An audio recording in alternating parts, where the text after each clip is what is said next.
Hello and welcome to today's twin flame reading for the Divine Masculine and the Divine Feminine and the current union energy going on.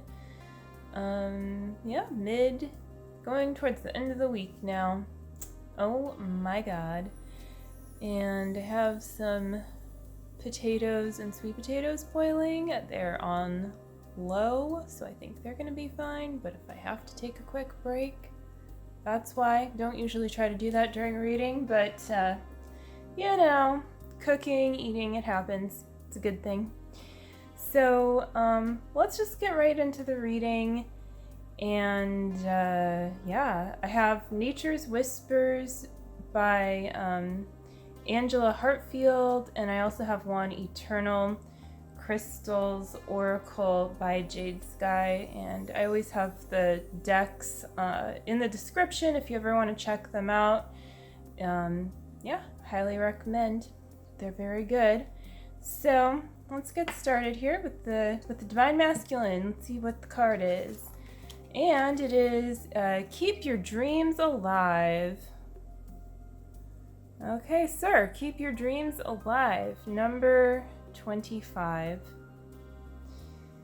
I love when I get this card because it's often signifying somewhere where I have kind of like maybe lost my way a little bit or just need an extra boost, of faith. And God's always got you, And so if you're the Divine Masculine watching this, just, really take this to heart. And if you're the Divine Feminine, you can just kind of really give that the message of this card in your heart to your twin flame. It feels really good to do that, to both give and receive that kind of support in your heart. It's enough. It's enough just to love in that space. And really clearing those blocks within is how you're going to manifest these dreams anyways. So, just stay your course. You're doing good. You've got it, And just don't give up on what you're doing, because you'll just keep on dreaming and desiring of the thing anyway, so you might as well keep going. So, hello. Divine Feminine's feeling a little bit rocky. A little bit rose quartz rocky, a little rock concert here. Get it? Okay, so, acceptance of love. Hello. Yep, the Divine Feminine is accepting love on a whole new level, and, really learning to not take for granted the love of her twin flame. Like, it is what it is, right? It's perfect. It's nothing, in a way, it's nothing special. It's just the right thing. It's just enough, and it's a perfect fit. And that's all there ever was. That's all there ever is, and that is all there will ever be. And it's just enough to completely fall into that peace and surrender to it. So, it's a very romantic card. Probably the most twin flame oriented in the deck. So there you go. There's your twin flame message. So we'll move on to the union energy going on. Tie this all together here. Ideal course of action. So just feel into what this card is bringing up for you, and it's kind of really, pushing you along. Like, yes, you know where you're going, so just take that next step, or make the way to take the next step. There's something that you can see that's a little bit far off.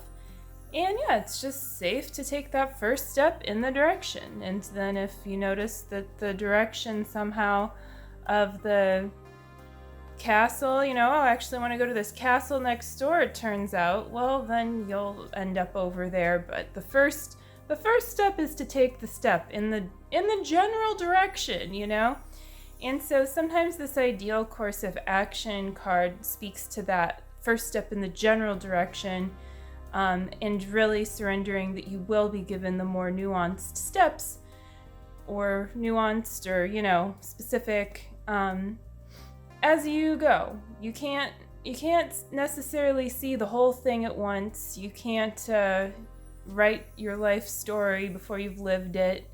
So you need to just take that action and see that you can, in some ways, often see what is ahead of you and let that feel really juicy and enliven you, but also just be open to change and open to receiving what it is that you know, that you do desire and that you do see. So yeah, it's really all about attuning to the truth and choosing the truth and choosing love and then moving towards it. And I like how she has an iguana on her head. I think that's cool. Is there another lizard there? What is going on? Okay. I don't know. I'm a little confused. But anyway, she's really garbed out in reptiles, and, you know, reptiles, they need another source to stay warm. And so yeah, just feel into that. Remember that your warmth, your light comes from the divine, and it's safe to accept that truth, and that you don't need to try to like be your own source. It's already within you. So that's how come it's easy to move forward, because you have God on your side, and it's safe to just heal any kinds of illusions you have of that not being true. Like, oh, well, I did not experience God for 7 years of my childhood while this, you know, thing was happening or whatever. Well, you did experience God, but you can just like go ahead and go to those places where you know, you just need to invite God in and let God show you your whole truth. And this is going to help you move forward, because then you're like building your whole foundation of healing, you know, your child self and all of that.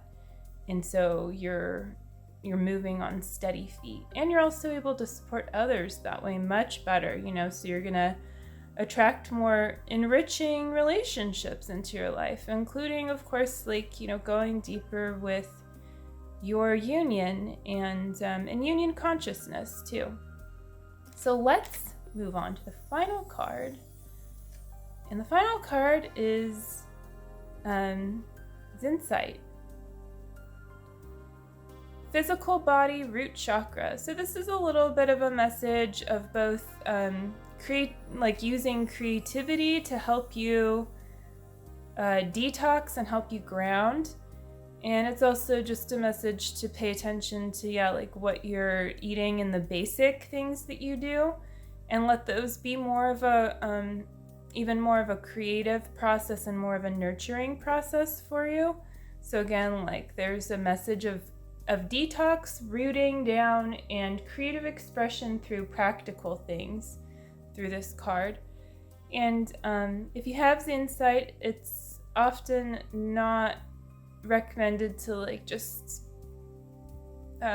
keep it directly in your physical space all of the time.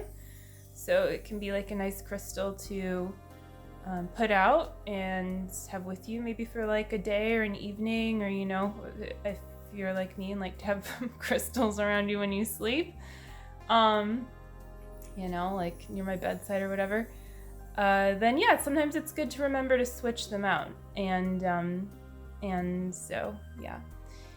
And yeah, like, look, this speaks to your physical body. So again, like it says, so like practicality once again and physicalness really go hand in hand. You know, me being a Capricorn, I like those words. And at the same time, like I personally can have blocks to that, because, I mean, not because I'm a Capricorn or whatever, but just like, sometimes the things that come naturally to you are the places where you actually need to go deeper, because, you know, it's like, oh, I got this. And then all of a sudden, in my experience, it can need tending to, because it's like the kid that, you know, gets straight A's and doesn't really do anything bad, so you're not really paying attention to them so as much, maybe, you know, as the kid who's in your face, like, you know, throwing food everywhere and whatever. But at some point, the kid who's doing everything right, or that part of you that's already got something kind of tackled, is going to need to take it to the next level and also need care and nurturing. And that's what this card really speaks to, is the place where, you know, you think that you might actually already have it. Look a little deeper there and see how you can even improve. And specifically, you know, again, your root chakra. And it's number 44, so it really speaks to completion. I think that there's 44 cards in this deck. I don't know, does it say somewhere? Well, I'm pretty sure that that's true, but I don't see it, so wait, I'm gonna find out. This is only gonna take like a second, so might as well verify. Yes indeed, number 44, the last one. And it makes sense too, because they're in alphabetical order, I just realized. So starts the Z, it all makes sense. And so yeah, this is kind of a completion then, and also 4-4 like really speaks to foundation, and so it goes back to this card too, and what's going to help you take your ideal course of action, even, you know, with more fortitude and confidence, and be able to keep taking those steps, is going to be to focus on going deeper with your foundational things in life. And that can really bring you a lot of joy too, to go back to those basics sometimes and remember the simple things and perfecting those. So I hear my water in the pot with the food boiling, even though it's on the lowest setting. So I think that's indicating for all of us that this reading has completed. I hope you enjoyed it, and I will see you again real soon. Remember to check out the links below and explore those, click on them, and subscribe and like this video, and I will see you very soon. Have a wonderful rest of your week. Bye.